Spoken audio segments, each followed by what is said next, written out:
اور جب میرے آقا و مولا صلی اللہ علیہ وسلم نے پہلی تقریر کی تو ہاتھ اٹھا کے میرے آقا نے کہا بتاؤ کون ہے جو میرے ساتھ دین کی مدد کرے؟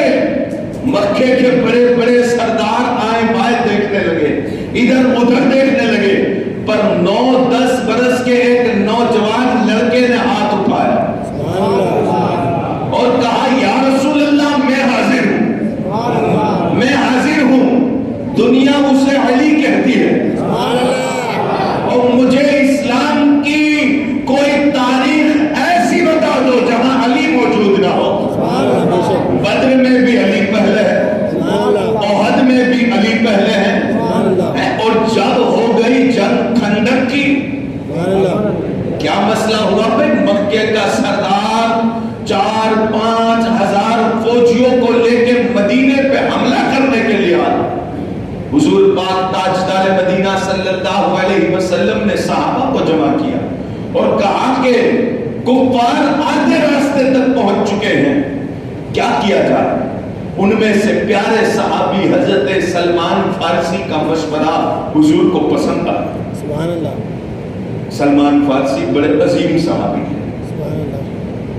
اتنا سمجھ لو کہ حضرت سلمان فارسی تقریباً 200-250 سال تک حضور پاک کی تلاش میں ادھر ادھر گھومتے رہے۔ سبحان اللہ۔ اچھے اچھے رشتے ان کے ختم ہو چکے، اور جب حضور کے مرید بن چکے تو مدینے والوں نے کسی بات پہ تانا دیا ہوگا اور کہا کہ بھائی سلمان کا کوئی مائی باپ نہیں، کوئی رشتہ دار نہیں۔ میرے آقا کی آنکھیں سرخ ہو گئی۔ حضور نے فرمایا کون کہتا ہے کہ سلمان کی رشتہ داری نہیں؟ ارے ہم نے اپنے سلمان کو اہل بیت میں شامل کر لیا، ہم نے اپنے سلمان کو اہل بیت میں شامل کیا۔ وہ سلمان فارسی کہنے لگے یا رسول اللہ جب ہمارے ایران میں جنگ ہو اور گاؤں والے جنگ کرنے کی طاقت نہ رکھیں تو آنے والے فوجیوں کے راستے میں گڈھے کھود دیتے، خندق کھود دیتے تاکہ وہ اندر آ ہی نہ پائے۔ حضور پاک تاجدار مدینہ صلی اللہ علیہ وسلم کو وہ مشورہ پسند آیا۔ حضور پاک نے فرمایا چلو اب خندق کھودی جائے۔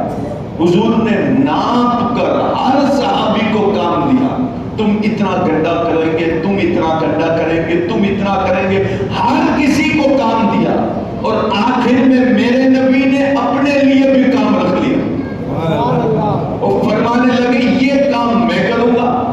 صحابہ کی آنکھیں بھر آئی اور کہنے لگے اللہ کے پیغمبر ہم نے یہ پڑھ رکھا ہے، سن رکھا ہے کہ آپ کے مرید ہونے کے لیے موسیٰ پیغمبر تڑپتے رہے۔ آقا ہم نے یہ سن رکھا ہے، پڑھ رکھا ہے کہ آپ کے امت میں شامل ہونے کے لیے عیسیٰ ابن مریم دعائیں کرتے رہے، اور آقا ہمیں آپ کی سنگت ملی، آپ کی صحبت ملی، اور ہم آپ کو کام کرنے دیں گے؟ یا رسول اللہ یہ بات نہیں ہوگی، ہم آپ کے بدلے میں سارا کام تقسیم کر لیں گے، آپ کو کام نہیں کرنے دیں گے۔ میرے آقا کہنے لگے جس طرح تم اللہ کی بارگاہ میں ثواب حاصل کرنا چاہتے ہو اسی طرح فاطمہ کا بابا بھی ثواب حاصل کرنا چاہتا ہے۔ اے میرے آقا کے اخلاق دیکھو۔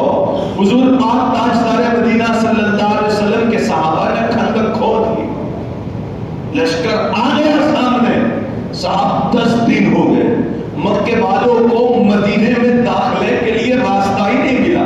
کیسے ملتا؟ صحابہ نے خندق کھود لی تھی، مگر ان فوجیوں میں، ان مشرکین میں ایک بندہ تھا جس کا نام تھا عمرو بن عبد القد، اتنا طاقتور، اتنا جنگجو کہ جب گھوڑے پہ بیٹھے تو اس کے قدم نیچے ٹچ ہوتے ہوں، اور طاقت کا عالم یہ تھا کہ ہر سپاہی جنگ میں ایک ہاتھ میں تلوار دوسرے ہاتھ میں ڈھال رکھتا ہے، مگر عمرو بن عبد القد ایک ہاتھ میں تلوار اور دوسرے ہاتھ میں اونٹنی کا بچہ رکھتا تھا، اور اس کی طاقت کا عالم یہ تھا ایک ہاتھ سے گھوڑا اٹھا کے پٹک دیتا۔ مکے والے لائے تو تھے اسے جنگ کرنے کے لیے، مگر راستہ کھدا ہوا تھا اندر داخل ہونے کے لیے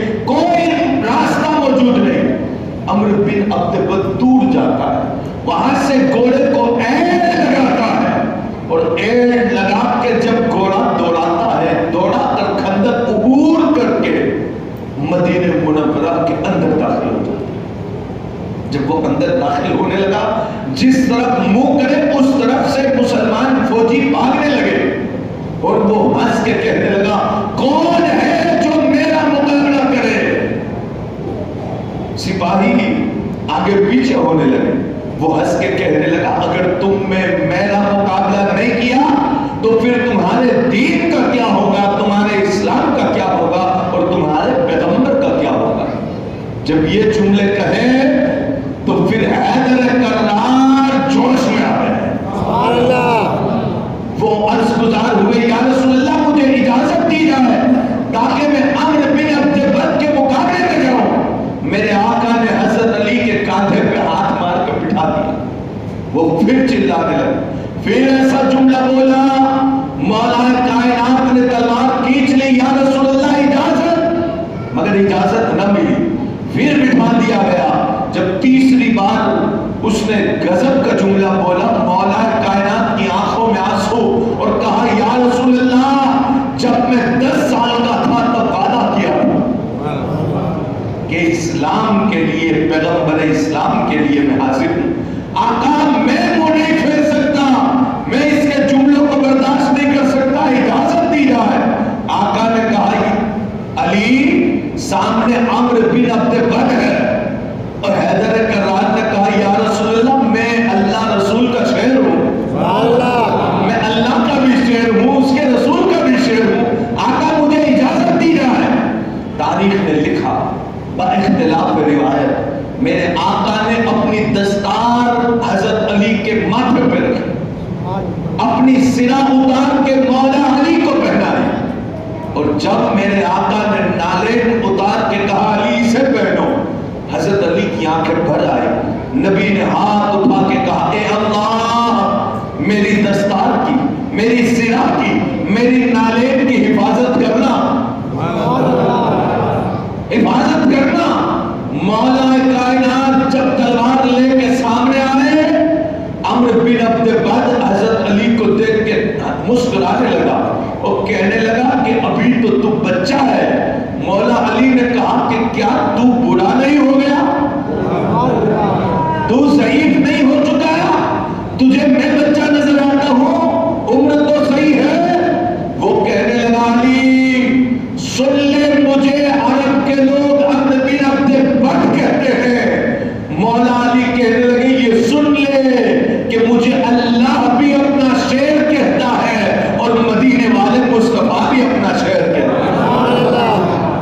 اس نے کہا کہ عرب گواہ ہے میرے وار سے کوئی بچا نہیں۔ مولا علی مسکرا کے کہنے لگے میری تلوار سے پوچھ کہ کوئی بچ کے آج تک نکلا نہیں، کوئی نکلا نہیں، پوچھ۔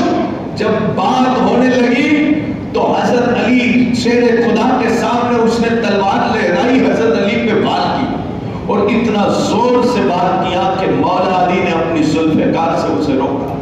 پھر اس نے دوسرا وار کیا، مولا نے پھر روکا، وہ وار پہ وار، پیدر پہ وار کرتا رہا، اور جب اس کی سانسیں بھر گئی وہ تھک گیا، حضرت علی اسے دیکھ کے مسکرا دیا جیسے کوئی بچہ کھلونے سے کھیلتا ہو اور مولا نے اسے پکڑ کے رکھا ہو۔ حضرت علی تو اس شان سے کھڑے ہیں۔ آج تک عمرو بن عبد بد کے سامنے اتنی دیر کوئی ٹھہرا نہیں تھا، حضرت علی ٹھہرے تھے۔ وہ کہنے لگا کہ تو نے میری تلوار کی گرفت ڈھیلی کر دی۔ حضرت علی نے فرمایا اسلام قبول کر لے، اسلام قبول کر لے۔ وہ کہنے لگا مجھے اسلام کی ضرورت نہیں، یہ کہہ کے وہ مڑا اور مڑ کے جیسے ہی اس نے پیچھے سے وار کیا میرے مولا نے اسے گردن کے ساتھ ایسا دبوچا کہ دبا کے بٹھا دیا۔ وہ ہاتھ پچھاڑتا رہا، پیروں کو پچھاڑتا رہا، مگر حضرت علی کی گرفت سے نہ چھوٹا۔ اتنا